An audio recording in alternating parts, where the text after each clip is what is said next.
Welcome to YouX, the global podcast at the intersection of research, design, and development. Sit back and listen as your hosts explore the ever-evolving world of user experience. And now, Chris Covell and Mustafa Ahmed. Welcome to the YouX Podcast. Mustafa, it took us a little bit of time to get situated here. We had some technical difficulties, but we're now online. Yes, sir. Up and running. It's been a while, actually, since we've been talking about this. Yeah, we've hopped on these kind of calls every 3-4 months just to kind of catch up. And then we might as well just record it and put it out there for the world to see. Maybe now is a good time for us to introduce one another. So I'm Chris. I'm UX Research Manager at EY. I met Mustafa maybe now 4 or 5 years ago, something like that, in Dubai when we were working together at First Abu Dhabi Bank. Mm-hmm. And I'm Mustafa. I've been born and raised here in Dubai. Met, like Chris mentioned, we met back at Fab, where I was a junior UX researcher, a young Padawan to this world of research, and now currently the acting research lead for Rack Bank. Yeah, right. And I think when we met, right, you also had lots of interest in development, software development, and then also software and product design, right? Yeah, had a bachelor's in computer science. So just kind of, I thought my career or my for the rest of the days I was going to be doing technology and product development and so on and so forth. But somehow kind of just fell in love with this world of, user experience and design. And I guess here I am now. Yeah, it's funny for me with my background. I never thought I was going to end up in technology. But here I am now too, almost 10 years later. So it's funny how things turn out. I was never big into technology as a kid, but I did get more and more as I was in school. Interested in answering questions via research. And I learned really quickly right after school how important and how much connection there is with that kind of approach to actually technology. So hopefully that might be something that we can talk more about in the coming episodes. But I know that this is the first episode. We didn't really have anything planned out or any topics to discuss kind of by design. We wanted to just keep this one a little bit open and just kind of informal and see how things went. But I thought that it might be interesting to kind of kick things off because you get this question a lot, especially for people who are not in the industry, like kind of what UX is. So maybe we want to start by trying to talk about what we think it is. To me, at least, UX is thinking about the customer, the person who's using the app or service. It's a journey, right? I mean, what we do at the end of the day are architects of that journey and how we take that person to complete a task or achieve a goal through whether it is, you walk into a physical space or you go up on a digital platform. That's kind of what I think UX is all about, right? Paving that road for that user. And how do you do it in the best possible way? Yeah. I mean, I think you're getting at something that it's partly why I sometimes call it the universal lens, because it really can apply to so many different things, right? It's so general. Anytime an individual is going through a specific kind of journey, trying to accomplish, like you said, a task, then this framework, this kind of field, I guess, of UX can kind of apply, or at least the principles can apply. I think the whole UX thing is just a combination of going from diverging to converging and back and forth until you get to a point where you're happy with the outcome. Going broad, but then coming back narrow, and then going broad again, and then going back narrow. I mean, like the just following that double diamond method, which I'm sure people who are in the industry would know exactly what we're talking about in terms of double diamond. But outside of the industry, it's more of a method or a framework to follow that will ultimately, I think, and it goes back to what I was saying in the very coarse grain way of looking at things, which is finding problems and then developing solutions. I think looking at it from trying to locate problems come up with solutions that are usually technical, in nature, but then ultimately also serve a business purpose or a business goal. I mean, I think now is probably as good a time as ever to think about the Venn diagram where you have the desirability, feasibility, and viability. So I think that that's another good way of kind of coming into this space of what UX is, where harmonizing or balancing something that people will actually use and something that's actually valuable to an an individual person that will help their life in some way, but that can also be computed or thought about in business terms, and then also that's technologically viable. You can't just come up with, oh yeah, flying cars, but like the technology is not there, right? So it has to be able to actually be made. So I think balancing those three constraints is kind of something that we do. Yeah, no, 100%. I mean, a lot of the times, like you said, I mean, it's a balancing act. It's very easy to get carried away and go to the extreme ends on any of those, right? Constantly thinking about making tons of money, but then missing out on a great experience or having crappy tech supporting it, or constantly thinking of the best tech that you could incorporate, but you miss the mark on making money at the end of the year and again have a lackluster experience, or just going full blown thinking about the experience and then you just make a loss at the end of the year and again have crappy tech. Yeah, I think focusing on what happens a lot in technology development in general, or even in R&D, is the one that you mentioned in terms of the focusing on the technology, but not thinking about the end user of the person who's actually using it. And I think that actually happens more so than some of the other scenarios that you mentioned. Whereas, and I think this is maybe where we kind of call ourselves designers, and maybe where we differentiate ourselves from, I guess, scientists or engineers, which are very much focused on innovating the technology and just trying to see where they can take the technology, and not always almost thinking about the market that it's going to serve, right? It's more about the technology and what can you do and what's possible than actually thinking about, okay, so like how could we actually market this thing? How could it actually spread in an environment that's comprised of people not like me, the engineer, right? You're only as good as a designer or as good as a technologist or as good as a business person is if you can understand what's happening in those three different worlds. That's one of the things that initially drew me to UX and design thinking, which was how cross-disciplinary or cross-functional it was, how it comprises so many different types of people with different kinds of focus. You have business people, obviously, you have engineers and developers, you have people who are researchers, things that we focus on, all coming together and into this perfect storm of different inputs that ultimately lead to something that's great and that can increase an individual or a population's experience. So Chris, let me ask you this question then. Do you think the way forward is for organizations to get these three kind of people in a room and work together, or is the way forward for an individual, regardless of which one of these three circles you come from, to lean in more into the other circles? Yeah.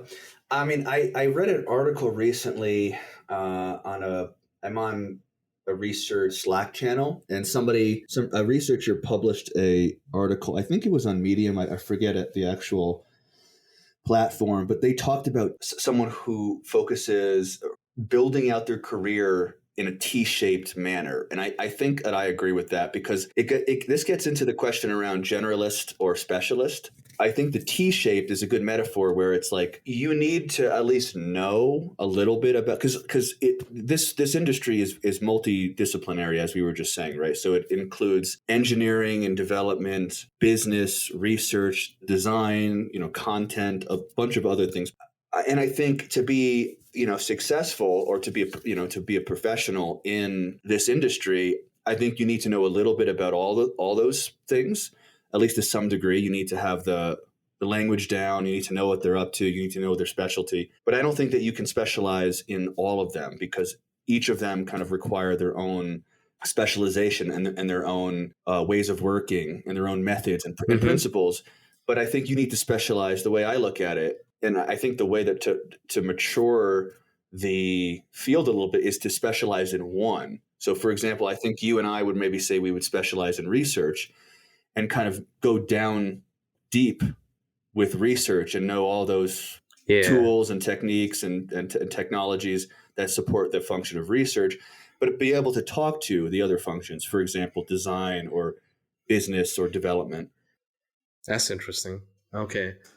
Yeah, because I mean, it's funny you bring up the whole T-shirt thing, or the T-shaped approach or way of working. Because the way I've kind of always looked at it is that as a creative, as a UXer, Mm-hmm. your T shape is that, in our case, it would be obviously the depth being being research, but then the horizontals being other facets or other aspects of design, be it whether you're a UXer or a visual designer or a content experience individual, those are the other horizontals. And then if you want to take a step back and kind of see it from a bird's eye view, there's a larger T shape at works, and that is where you're more deeper as a designer, and then your other horizontals being business and technology. Yeah. Right. So it's a bit of a T-shaped inception, if you will. I think when you start looking at the different departments or the different disciplines that that merge together within I guess UX or design, it can get overwhelming. I do mentorships with young designers, young researchers at a boot camp in Minnesota. And, I try to talk to them about how it's like a double-edged sword, because there's a lot to learn in this industry. Because if you want to get interested in business, like if you want to get an MBA, I think that actually might be useful for a UX researcher. But you may disagree with that. I think that's actually an interesting open question, like how to level up and what advanced degrees that you would want to get if you're a designer versus if you're a developer, versus you're a product owner. Yeah, I mean, it's a double-edged sword because there's so much to if you're a curious person and you want to see how different disciplines interact with one another, there's plenty of meat on the bone here to keep on developing and keep on learning. For me, and maybe this is like a controversial take, but it's hard to be a generalist in our field because there's so much to know, right? So I feel like you have to specialize in something. You have to be like, I'm a person who, for example, like I'm really good at graphic design, like web design. So like a pixel designer, but I still know a little bit about research. I can understand like statistics to like a very basic degree. I understand, a business value proposition, but ultimately what my role is visual design. It's a fascinating space, right? There's constant arguments or constant discussions that you see happening about as how do I excel myself to the next level? And we've heard arguments where people are like, oh, just go N&G and get certified. Others would say go get an MBA and scratch your head thinking, okay, if I'm a designer, why do I need to know more about business? I think at the end of the day, all knowledge is good knowledge, and there's a lot you're going to learn depending on the industry you work for, right? Like there's going to be information and bits that you pick up purely based on the industry you're in, right? Like banking, for instance. I don't think either of us ever thought we'd find ourselves in a bank being the designers and researchers that we are.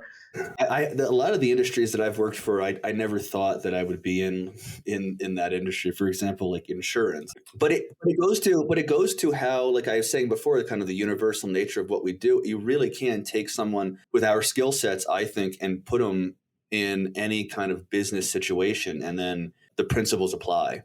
Yeah, no, 100%. I mean, our skill set is such that it's very industry agnostic.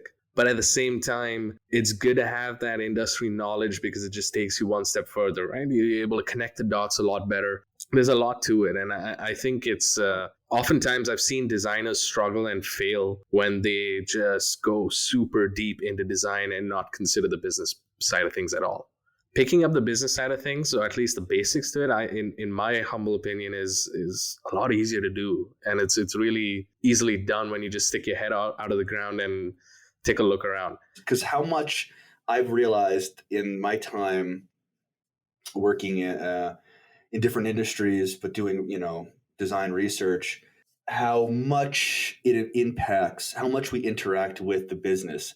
And without the business, without stakeholders, without product owners, what we're up to is pretty kind of intangible. I mean, we could certainly be off in our own little world and kind of come up with innovations and kind of do, like blue sky type stuff. Ultimately, to make an impact on our users, we're going to have to involve the business to some degree. I mean, there might be some exceptions somewhere, but from my experience, that's the case.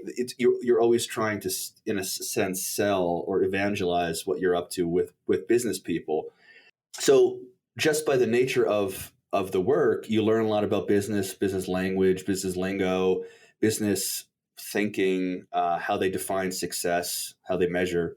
And I wonder if it's even necessary for you to level up outside of your day-to-day interaction with the business and you're just kind of on the job training, if it would even make it, be useful for a designer to say to go, we keep on bringing up MBA, but I think that that's actually an open question to the field right now. And there may not be good answers, or there may not be right or wrong answers right now. But for me, I do think that it probably would be useful for designers to get training in business, even if they've had 10 years, 15 years working with business people, working in organizations.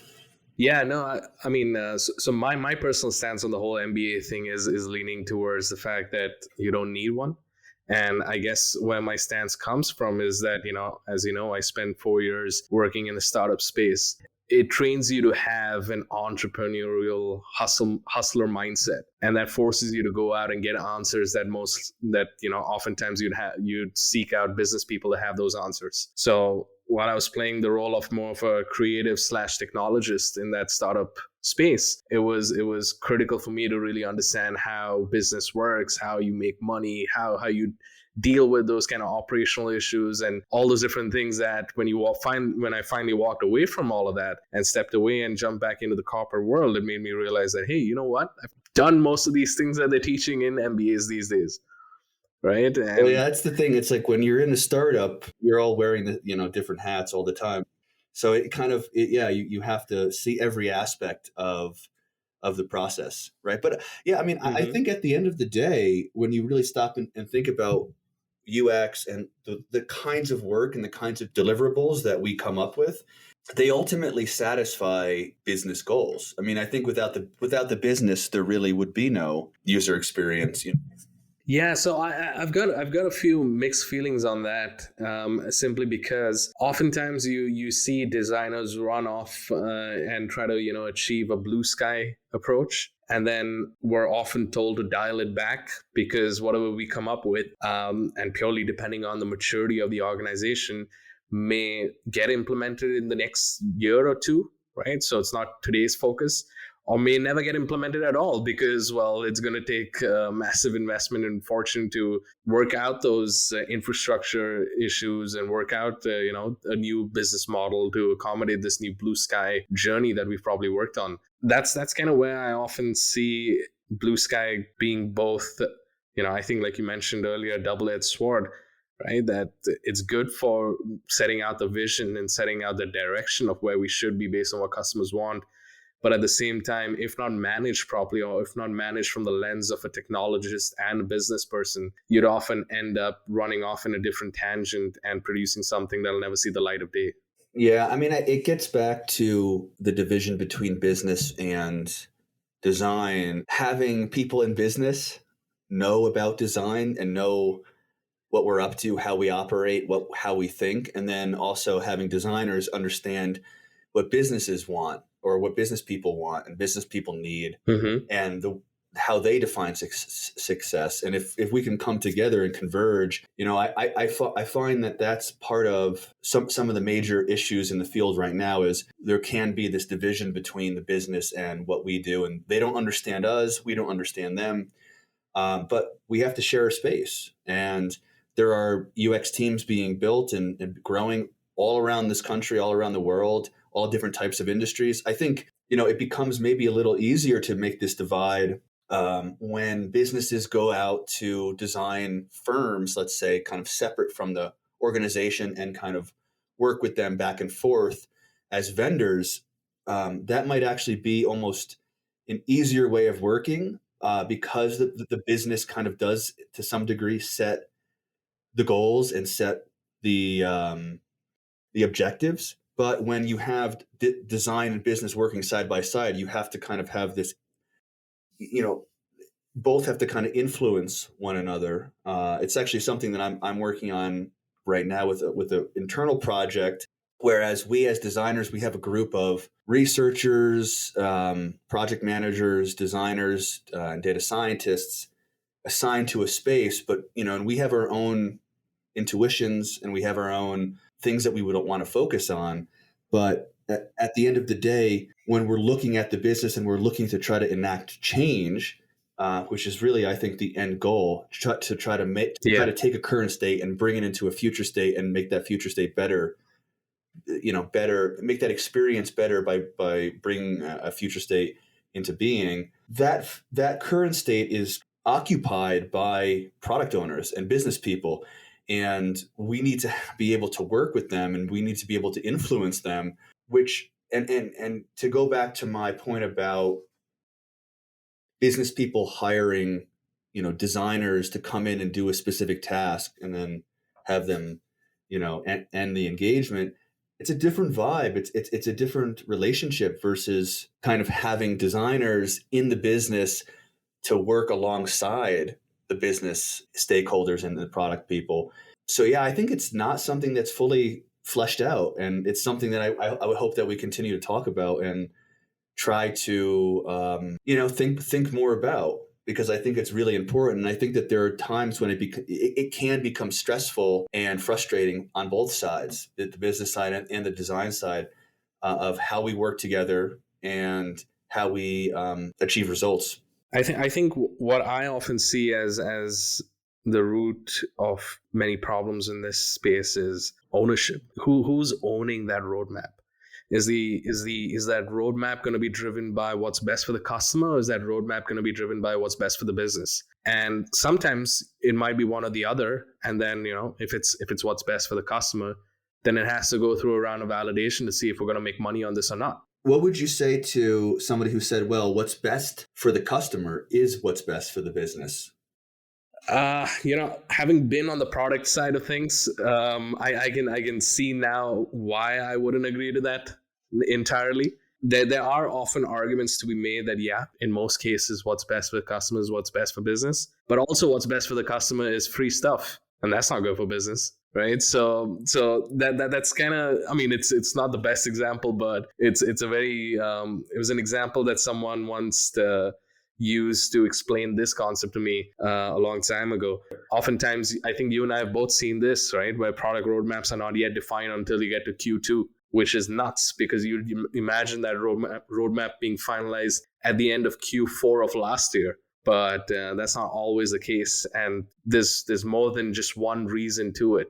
And as you start getting into the weeds of things, you start to see how overly complicated this is. And oftentimes, in my experience at least, I've seen it kind of boils down to ownership. And who actually owns this roadmap and who's meant to drive it. Yeah, what do you think? It's actually very apropos of some of the work that we're currently doing, because the space that we're in as a UX team is occupied, like I was saying, by not just one business unit, but by multiple, because it's a big picture kind of space, right? It's not just, I think that's another way of maybe differentiating between business and UX teams, whereas the experience treads over multiple products and services. Whereas when you look at the business, they're more focused on bucketed specific products. But you can't, if you're looking to enhance an entire experience might include 4 products and then a service, and then also real estate. So those individual business units can probably have their roadmap, but I think maybe UX, where we can deliver value, is to take a step back, look at the big picture, look at the current state, understand the blueprint of an individual's journey through these different types of products and services, and then be more tactical to locate certain problems, and then bringing business units together to try to solve those problems, either through changes with the current state, through buying new technology, replacing technology, building technology, new kinds of technology, bringing in development. So, there are many ways to skin a cat. It seems like, but having one ownership of a product roadmap, I think that might not be the best way forward, almost because we have different, we focus on different parts of the business and different touch points. I think business people focus on specific kinds of touch points within a given technology or a given product, whereas UX might try to look a little bit broader. Yeah. No, I totally agree with that. We do often look at the bigger picture, right, through service design blueprints or ecosystem maps, and it often kind of gets to the point where a lot of the issues or underlying problems that we identify when doing those kind of exercises often translate to either things that are only going to improve the customer's experience, but may not contribute to overall revenue growth or decreasing the operational costs of the business. Yeah. And I think that often leads to the common saying, right, that research and design teams are just giant cost centers. Yeah, I think that's another thing that maybe we want to continue talking about in other episodes, maybe even devoting full episodes to it, is the business value of design. And there's been a lot of talk in the industry about this. And I think attributing measurements and metrics to it becomes difficult for many reasons. But I think a general principle or general concept that I think is hard to argue with is that if you focus on your user and to increase, to locate negative experiences, let's say they're customers, it doesn't have to be. We can take this philosophy, I guess, and apply it to internal employees as well, and look at certain things like productivity and satisfaction at work. But let's kind of, for the sake of argument, look at your customers, and let's say you have an individual product that that's out in the marketplace. Looking at that journey, looking at how they interact with that product and what they're getting out of it, understanding that experience, especially finding negative areas of that experience, friction points, pain points, areas of confusion, areas where there's a breakdown in understanding, and seeking to remedy those through technology or through just a kind of redesign or simplification of the design. I think that is just good in it of itself, based on the principles and functionings of a market capitalist economy, right? Where if you have a product that's causing an individual certain pain points and a new product comes in that solves those pain points at a similar cost, I think just almost naturally people will gravitate towards the product that provides a better experience. So to prevent that from happening, to prevent your competition from coming in and stealing, in a sense, your customers, constant feedback, constant examination of your product and how it's functioning, and how you can develop it, how you can grow it, how you can expand the features into other avenues and areas, just by virtue of of what businesses are ultimately trying to do in a market economy, which is provide value to the individual. I think the principles and the functions of UX people, looking at customers, being empirical, using data, finding issues, finding opportunities, and seeking to innovate and seeking to change for the better. Yes, it's great that we increase, individuals' experience. I think that's good for the world, but it's also good for the bottom line, because people vote with their, with their dollars and cents. So if they like what you're doing, if they have good experiences with you, they'll come back and they'll spend more money. If they don't, the next product is not too far away. So oftentimes, we've seen it now where I don't know how, I'm guessing it is far more advanced in the West where you are. But out here in the Middle East, we've seen it now where companies have started to take UX a lot more seriously, right? Yeah. To the extent where it's not just outsourcing work to vendors and other agencies, but building in-house capabilities for research and design. And so that often means that, we've got our foot in the door. But now, how do we make use of this investment and this opportunity we've been given as a research and design team to create value and overcome a lot of those challenges, that we often see?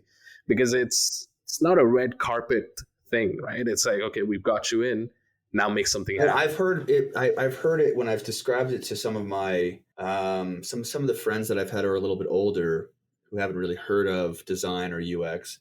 They've who have been in business for a while. They've described it as like the icing on the cake. I don't I don't know if I would totally agree with that, but I can appreciate that take. But yeah, I think that you bring up an interesting point because, like, let's just say in a business, for example, only would bring in design via vendors, right? So there would be a demand. There would be something that they would want the designers to do. They would bring them in, they would get their result, and then they would move on. And now when you have these full-time designers in your organization, you don't want them sitting on their hands. You want them to constantly be doing things and improving things. But how do you manage that workflow? How do you manage those tasks? I'm not sure, because I've been on design teams in the past where what our objectives are not entirely clear. Yeah, no, I see that too as well. And I think it also goes back to how business often views research and design teams, right? I think there's been a very traditional way of business viewing technology, right, where technology serves a role of serving the business. And business has got some ideas or things that they want to do and implement and create, and technology is there to kind of support and make that happen. But I see design differently, right? I see design as sort of the complementing partner that comes in, to challenge the business ideas and challenge the strategy and the way forward, because we're often thinking from the customer's point of view as opposed to just thinking about the bottom line. And so obviously the business, so like, let's just say for example, you have a product owner who's attempting to try to bring a product to market. Yeah. They will think about the customer, right? It's not like we're the only people in the world who can empathize and think about customers. They're certainly thinking about them, but how can design come in then and enhance and increase the functioning of that team, independent of what businesses are already doing? Yeah. No, I think that's a great question. The way I'd go about answering that one is that if you're a product owner and you're thinking about these kind of functionalities that you want to put in, before you even get the approval to go ahead and even start thinking about it, you got to put forward some projection, something forward, some forecasting or something to do with finance forward that gives the other big dogs in the room the confidence that, okay, you know what, go for it. We'll give you some money. Make this happen. So to do so, you got to bring in someone who's a financial expert who can do those projections and put those numbers forward and make things accurate. And if you're going to go through all that effort and pay all that money for that guy to come in, then why can't you do the same when it comes to coming up with what the customer wants? Why do you have product owners who go about assuming that this is what my customer wants without actually validating it first? Right? Why can't you have that same level of accuracy there? I think you're getting at a great point, which is getting at customer demand, customer needs, writing requirements, technical requirements based on user behavior, user psychology is a full-time role. It's a full-time gig. Exactly. Individual can come up with some, V1 of what they think their customers might find useful or find valuable, but it's very difficult to capture everything with just with one person in a room thinking about it, right? Instead of actually going out, using research, looking at the customers, talking to them, observing, and then taking all that information, the data, and kind of synthesizing it and then analyzing it, right? That's not necessarily a walk in the park always, right? Yeah. Yeah. I mean, even if you're not going and talking to customers, right? What if you're just playing a catch-up game? What if you're the kind of business that is one of the late guys showing up to the market, and all the other competitors have done it before, years before, and you're just trying to like copy? Even in this pursuit to copying, you gotta. It's a buffet. You have to right? also There's so many different options. You have to differentiate yourself somehow, right? Exactly. And you can't pick everything that you see, right? You can't go to one top dog player and mimic his entire thing. Why?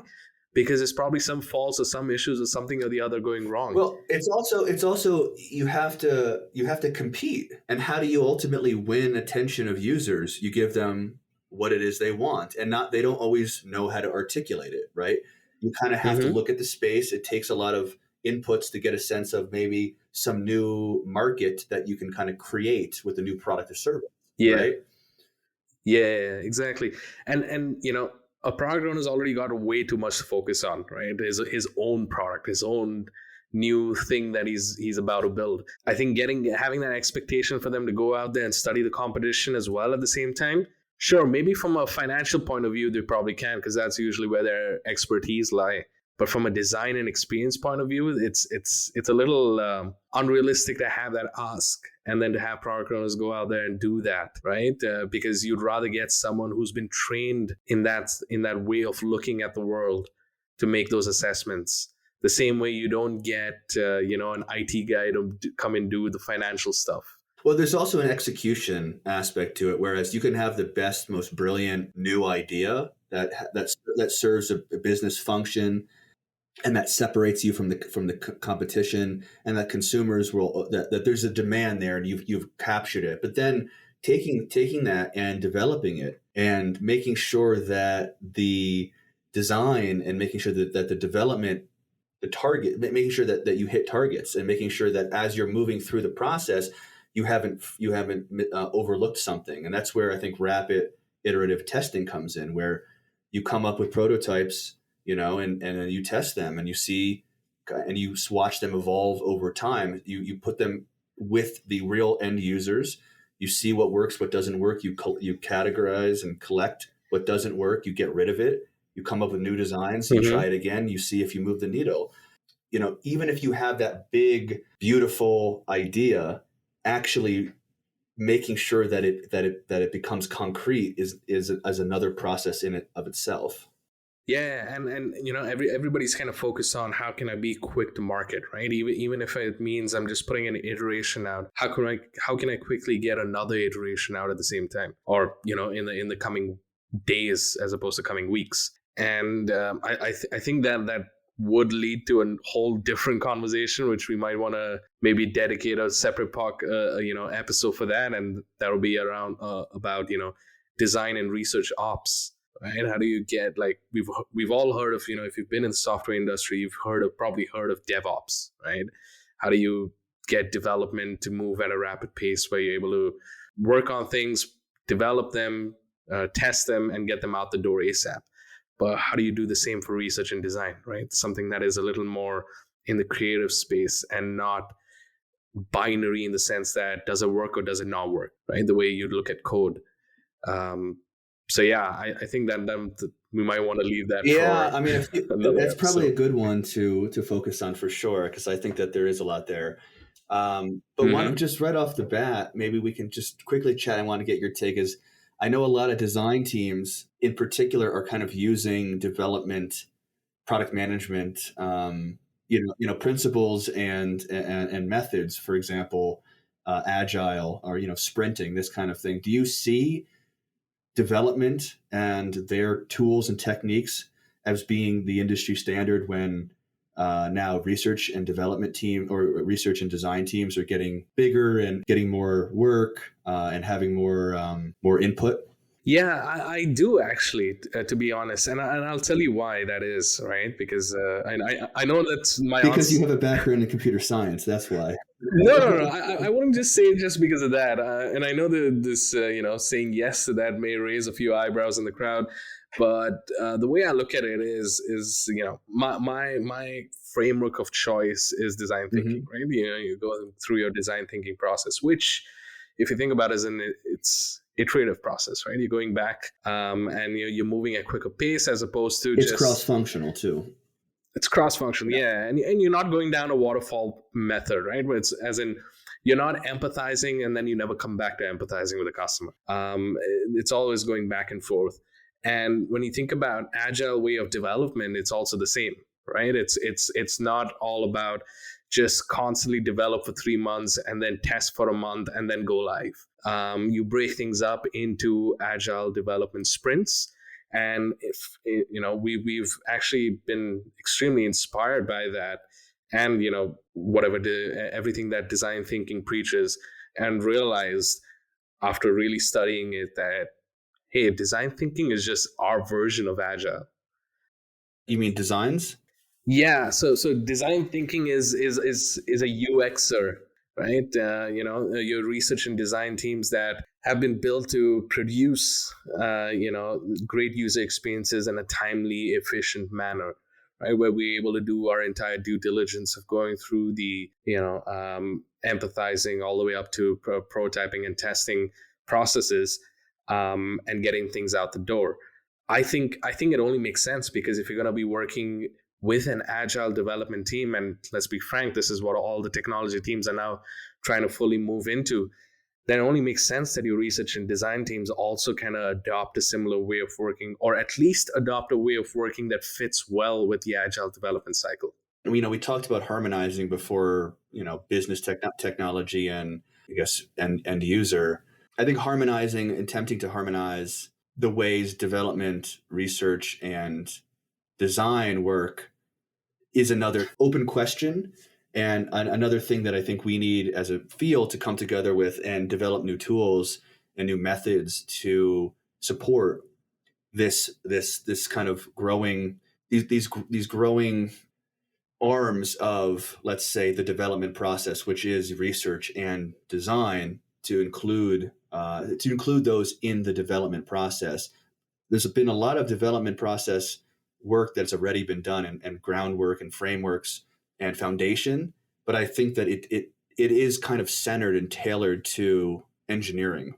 And I think having researchers and Mm-hmm. designers now kind of coming into the fold and understanding their value and understanding how they work and understanding what their function is, I think is important. But I think also changing the methods a little bit to adapt to, for example, a researcher and how they operate and the kinds of work that they produce and the kinds of deliverables they're focused on, I think is something that can be, I think, super useful to the field.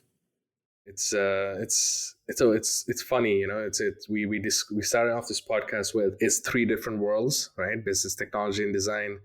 And I think in the last hour or so, we've kind of got to the point where we're talking about how all three of them are kind of spinning, or what's the right analogy, of being blended into this one common world that we all live in now, right? As designers, business folks, and technologists.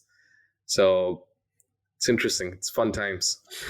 Yeah, no, it is. I mean, I think I can see already from the time that I started to now how much has changed and how much has developed and how many industries now are kind of buying in. One of the things I would see all the time when I was first looking for jobs like in UX was how much evangelization was needed, how much you needed to evangelize, to discuss with business people and to discuss with anyone you're really interacting with what it is we're even doing. So, I mean, I think that not only do we need to talk to the business about and explain to them and show them and demonstrate them, and this is probably another podcast in and of itself too, is how do we actually demonstrate to business people what it is we do and the value that we have when they don't really understand exactly our methods and our techniques. I mean, do you Mm-hmm. show it to them?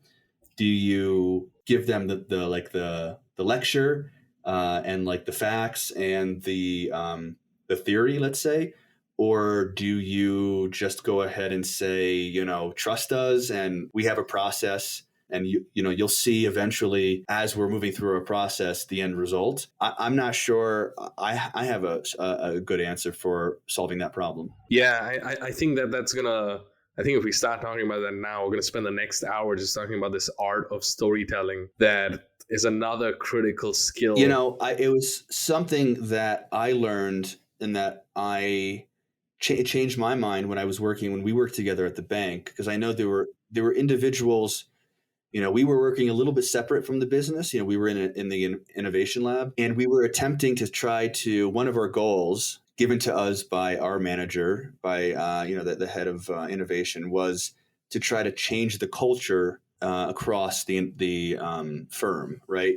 To try to spread design thinking and spread design, far and wide. There's a lot of ways to do that, but firstly, it's not easy. Secondly, one of the ways that I know a lot of the individuals in the lab wanted to focus on was, it's a marketing problem. And you go and you explain, you give the theories and this kind of thing, and you bring people into the lab and you make it fun and you make it participatory. And I kind of saw the value in that. In the beginning, I was quite skeptical, and I saw the value in that after being there and seeing just how much people can engage. My real philosophy, though, when I was first brought in there, when we were thinking about, okay, how do you actually spread this way of working, and how do you convince the business to continue to engage with designers? My first thought would be, well, you just demonstrate the quality and the value of your deliverables, right? If you give them a research report that's going to make it easy for them to make a decision, they'll come back. If you give them an asset, a design asset that solves a design problem for them that they can take and that they can run with and develop and then solve an issue, instead of having to do all that labor themselves, they'll come back. They'll be a believer, right? Solve their problems for them. Yeah.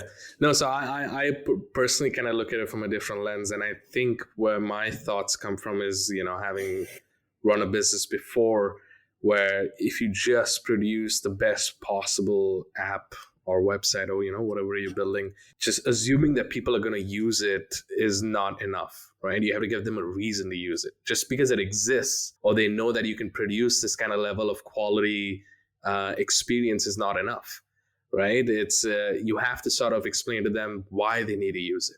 And oftentimes the easiest way to do so is to relate or empathize with them and bubble up their own pain points and remind them, hey, doesn't it suck to do this? Hey, wait a minute, we got a solution for you. Here you go. Here's this website, right? And the same way, that's kind of what we were doing back in the lab, right? Like, doesn't it suck to make the wrong decisions? Well, here you go. There's UX research. I think you're talking about the difference between marketing and product design, right? No, not necessarily. I think you can have great product design, but you also need to have just again, I'm putting my business hat on. My philosophy here, and maybe we do disagree, is if it's not if you build it, they will come. No, but if you build something good enough, it will spread in the population because of word of mouth.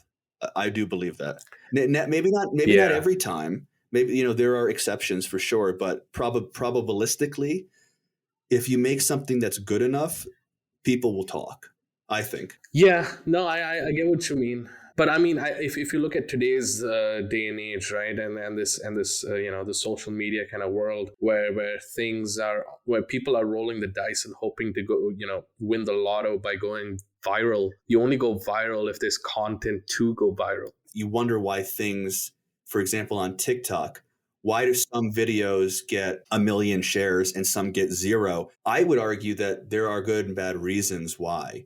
That it's the one that has 1 million views, or the product that sells 1 million copies, it's doing something. It's delivering some sort of value to the end user. And it's not just random. No, I wouldn't say it's random. I would say that the product in some of those TikTok videos is the person speaking or person, maybe it's a dance, maybe it's, someone doing a comedy bit. That person is the product. All they've done is show the world what the product is.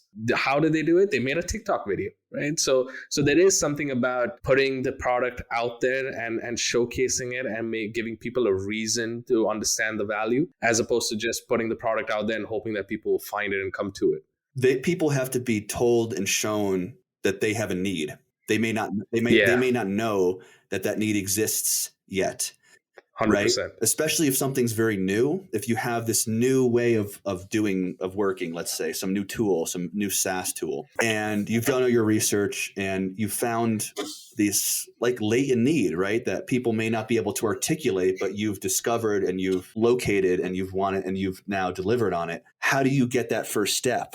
Because they may look at it and not know exactly what they're looking at. There's an interesting research on diffusion of innovations, where you have different groups of people, and you'll have a small group of people. I think it's like the 10% of the population, maybe 5% of the population, are these early adopters, and they'll just, because of either their age or just their personality, their interests or psychographics, they'll just try new things. They'll go and they just want to be the first. These are the people then that start spreading the word. And if these people, independent of whether you market to them well or don't market to them well, or if they even know if they have a need or they don't have a need, they'll just try it. They'll just adopt it. And I think that these are the people who will then, sound the alarm. Yeah, I mean, I do agree with you. I think there are times where sometimes you can purely let it go to word of mouth, and people will know what it is and they'll start using it. Oftentimes things do have to be kind of explained and told to people, right? You have to make people aware that there is a need, right? I mean, if you think back to the iPhone, cliche example, but still extremely relevant even now. We were all good with our BlackBerries back then. We got the job done, made the calls, did everything. It never occurred to anybody that, hey, maybe I want some more screen. Maybe I don't want these buttons. Maybe I want to browse the internet on my phone and not go to a computer, right? Which we were all happily using and still use to this day. No one was connecting those dots, right? Exactly. And I think the idea of selling a product or marketing a product by connecting it back to or making people realize what their needs are, right? I think that's still relevant even to this day, and still relevant to a service like research and design for an in-house innovation team. It's funny, while we're having this debate on this, because even in my new role, I've got folks that I'm working with, senior folks that I'm working with, that have, either come from the West, right, where they worked at some of the best companies out there, like yourself, like you have, and some who've kind of spent most of their careers here in the Middle East. And the guys from the West are taking your side. And the guys who've been here in the Middle East are talking about, we need to evangelize research and design. We need to make people know and understand the value. Being in the Middle East, and being in Dubai, it's such a diverse place, for a year and a half almost. I really appreciated that, and I felt like I was able to grow as a professional and as a person, being exposed to the different kinds of approaches and the different kinds of perspectives. Because I do know, especially in the Middle East, it's not like here in America, whereas here in America, it's very market driven. It's very economic focused, and it has been for a long time. I know the Middle East, it is like that to some degree, and a lot of your models have been kind of taken from the West. Yeah, I mean, the Middle East is such a melting pot of cultures and ideas and mentality. I think if I remember correctly, and obviously I'm not going to disclose too much because we're both bounded by NDAs, but one of the insights that we got from one of the research projects we worked on was that the behaviors that we're looking at here in the Middle East, it's, I wouldn't say 50-50. If I remember correctly, it was about more of a 60-40 split between Western-like behavior and Eastern-like behavior, the kind of behavior you'd see out in Japan, in Singapore, and those kind of markets. Obviously, this was in the context of payments, but nonetheless, I still believe that kind of applies to almost everything else that we have here, right, in the region. It's a mix of mentality and behaviors that it's really great, or maybe that's it can be a challenge too, because you have to serve so many different kinds of people from all different types, all different walks of life, and all different corners of the globe. From even a market segmentation point of view, I don't know. I know that when we worked at the bank together, when we were working directly with the head of marketing, we did a lot of work around segmentation and thinking about personas and profiles. Is that something that you find to be more difficult in terms of making sure the products and services are satisfying your customer base? I mean, the way we've kind of gone about it is that we've tried to build, obviously, what's the best experience for all, right? And then when we start looking into these kind of personas, we realized very quickly that we're not going to be successful if we just take a banker's persona, right? It had to be more specific to that product or service. Like, what are the 5 personas that come out when we're talking about this kind of product versus that kind of product? And that was the only way we were able to really make it more hyper-personalized and hyper-focused and justify a lot of the design decisions that were made, because we realized that the lines were really getting blurred when we looked at it from a more holistic lens, just because of this kind of melting pot culture. If you're a firm or an enterprise, and let's just say you have 10 offerings, I think if you take all of your customer base and then you segment them that way and then try to apply that segmentation to all 10 of your products, I think that's the wrong way to do it. I think you probably want to go product by product and then look at the variance between the users of that specific product. Yeah, I'm gonna make a note of this. I think we possibly have a whole separate episode on personas and archetypes, because I know this is something we tackled back in the day on smart personas and that kind of stuff. I think I think we've already highlighted probably 4 or 5 different topics. Yeah. And maybe maybe that could be something. I think for the first one, it was good to kind of have just an open-ended conversation, see where things go. Maybe it was a little bit erratic at times, but maybe we're going broad, we're diverging. Yeah, no, definitely. I mean, now as we are setting up our socials, I think, that's a good place for folks to kind of come find us, have a chat with us, discuss, maybe share some thoughts and ideas and topic suggestions on what they'd like to hear us talk about.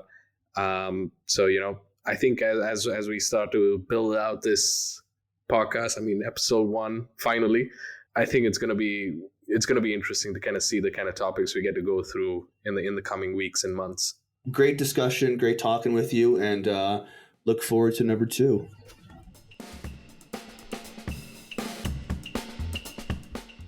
That's a wrap for this episode of YouX. If you want to stay up to date with Chris and Mustafa's latest episodes, be sure to subscribe to the show and leave them a review on your favorite podcast platform. It helps other listeners find the podcasts and join in on the conversation. And don't forget to check the line notes to follow the podcast on Twitter, Instagram, TikTok, and LinkedIn for behind-the-scenes content, updates, access to comment boards, and sneak peeks of upcoming episodes. Thanks for listening to YouX, and we'll see you next time for some more insights into the ever-evolving world of user experience.